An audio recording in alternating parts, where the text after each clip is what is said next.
Hey guys, and welcome to an Aspie's Point of View where I give you my opinion on stuff. So today I went to see the movie Second Act, and the theme of that movie is basically the only thing in life that's stopping you is you.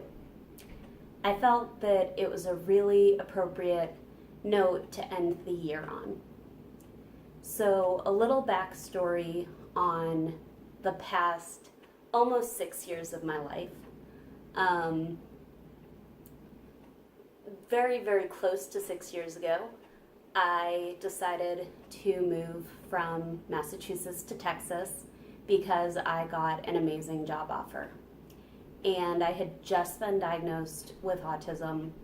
I was still trying to navigate life with the actual knowledge of knowing why I was different and why I struggled with certain things, but I really wanted to prove to people that I could do anything. And so I accepted the job offer and I packed up all my stuff, and my mom and I drove to Texas, and she left and I started my second life, you could say. And that life lasted exactly 90 days. And at the end of the 90 days, they decided that I was not the person they were looking for. When they sat me down, basically everything they went through that they didn't like about me related back to my Aspergers, and I had told them about it.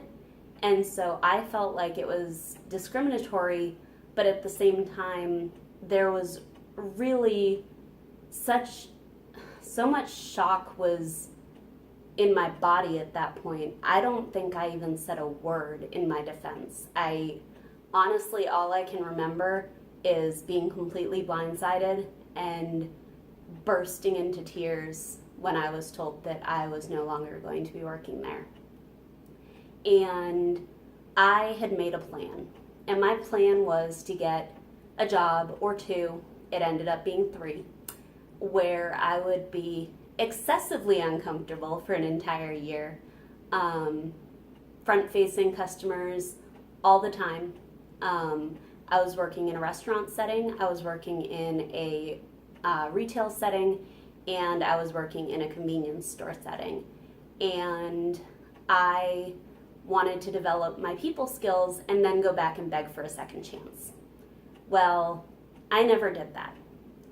I ended up really liking the electronics store that I worked at, and I ended up meeting a lot of friends at the restaurant that I worked at, and so I stayed. And part of it, I think, too, was being very afraid of being rejected, but I really was happy. And about 6 or 7 months into my first year at the electronics store, we got a new general manager. And the first thing he said when he walked in the door was he wanted to get to know us personally. And I sent an email.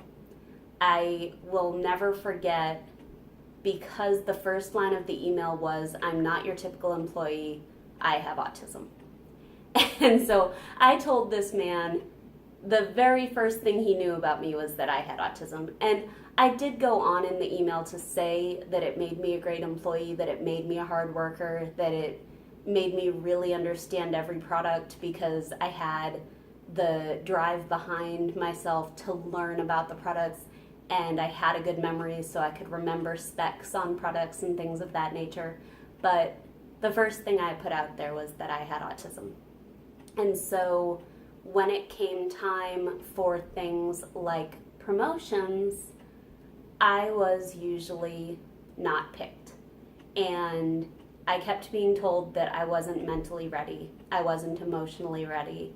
And it hurt me because I felt like I had already been doing the job. I wasn't getting the recognition for doing the job, but I was doing the job, and I was being told that I couldn't handle a job that I was already doing. And I finally, after I think 3 or 4 times of being turned down, got my first promotion and was absolutely ecstatic and so proud of myself. And it made all those times of being told no disappear. It was my triumph. And I settled into that role and became really good at it and decided that I wanted to get more involved with the company. So I applied for a program that worked with corporate directly, and I got that program. And I was really proud of myself. I was the only person from my store who even applied, and I was a part of it. And then came the news that I was eventually not going to have a position there anymore. And several supervisor positions opened up, and I did my very best to prove that I could handle a supervisor position, and I did not get selected for one. And I ended up leaving the company because I got a job offer that was more in the line of work that I wanted to be doing, but also because I felt like there was nothing more I could do to prove myself. I worked my butt off, and I was told that I couldn't be seen dealing with an angry guest. And I did that all the time on a day-to-day basis, and I knew I was responsible and I knew I could handle it, but the management team didn't think that I could. And I love my management team there. I wouldn't have wanted anyone else leading me and teaching me to be a leader for that time that I was there, but I felt like I was being held back. And part of it was because I introduced myself by saying, I have autism. I should have introduced myself by saying, hey, I'm Robin and I'm super excited to work here. I love the company. I love my job. I want to help you love this store, and left the autism part out until I needed to tell somebody, but I didn't. And so when I started my new job in August, I wanted to start fresh, and I told one person, and it was the person that I started with, and the reason that I told her was that I thought we were going to be traveling a lot together, and I felt that she needed to know, and I told my supervisor, and those were the only two people that I told. And my deepest desire was to keep it a secret.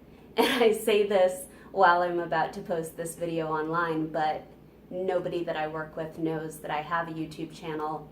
If they happen to stumble across it, there's nothing that I say do I feel ashamed of. Nothing about me do I feel ashamed of. I just didn't want to be holding myself back anymore.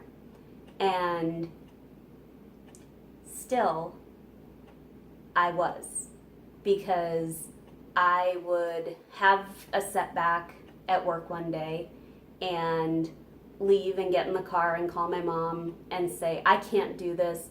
This was a mistake. I can't do this job. This job is going to eat me alive. And I didn't believe in myself. And all she kept telling me to do was believe in myself.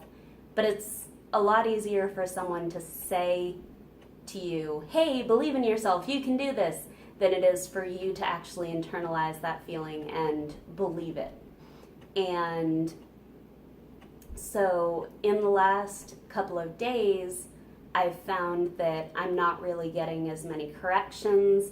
I'm pretty much being told, hey, you're doing a good job, it's just taking you too long to do what you're supposed to be doing, and it's because I'm trying to be perfect.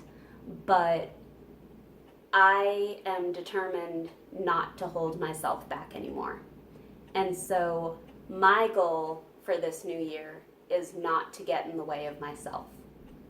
My goal is not to let the Aspergers define me anymore, even though it's a huge part of who I am and it's what made me the person that I am.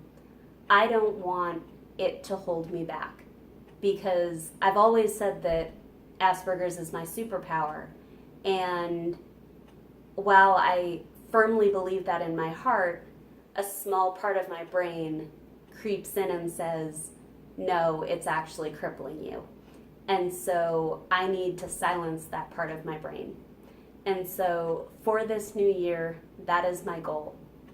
And I hope to be able to achieve that. I hope to be able to come back in 6 months, in a year, and say, hey, I didn't stand in my way.